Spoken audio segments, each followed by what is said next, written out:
lessons in the winter here. I wanted to go over a practice that I have with my horses and all horses that I work with is I have kind of a pre-riding check on each horse. And the importance of that really is that even if it's a horse that you ride all the time, even if it's a horse that you've had for 15 years, it doesn't matter. You should always check and see where they're at and where they are mentally, emotionally, physically, just kind of feel them out. So I do kind of a pre-riding check. Sometimes I do it with puzzles so that I can assess where my horse's mind is. Sometimes I do it with physical maneuvers that I know I'm going to need. For example, I'll check to make sure that my emergency brake is going to work when I need it. And I have a perfect example of a situation where I have a horse that I don't ride her very often, but she has pretty solid training on her, so she never really concerns me to throw her on the trailer and take her somewhere. But there was one day, one of my boarders, Shayna, and I were going to just ride around my property, and not really a big deal to do that, you wouldn't think, but I said, okay, let's just, do a pre-ride check in the round pen before we take off out into the big field. And I just wanted to make sure, especially with being out in an open field, that my brakes work. And Katie, for whatever reason, decided that she had broken brakes. And not only did she have broken brakes, she was willing to fight to the death to prove it. I could not, for anything, get her to respond to the cues that she knows that require her to stop moving her feet. Instead, she was basically willing to throw herself down to avoid bringing her neck around, to avoid bringing her head around, to avoid letting me execute the cue for her to stop moving under all circumstances. Now, mind you, she was not moving. It wasn't that kind of thing. Her feet weren't moving, but she just was not going to give me her head. Now, could that have been she was stiff, she was uncomfortable, she couldn't physically do it? Was this more of a physical thing than an emotional thing?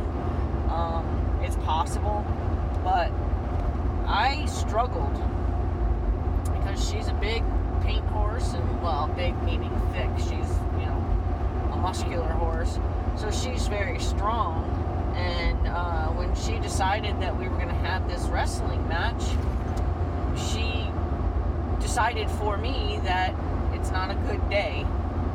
My brakes aren't working. It's not a good day to take her out into an open field and find out that, to confirm, I guess, that no, her brakes aren't working. So I opted not to go for that ride. A couple days later, threw her on a trailer, took her out on a trail ride, someplace she's never been, and it was no big deal. But for whatever reason that day, her brakes didn't work. So, the importance of it is I've had Katie since she was 6 months old. She's 12. I always do my pre-ride check, whether it's physical, emotional, mental.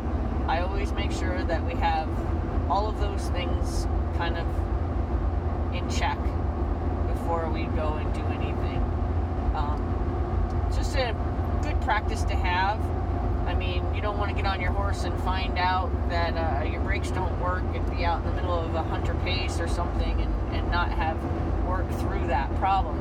Normally, I would spend the time to work her through that and still intend to go on my ride.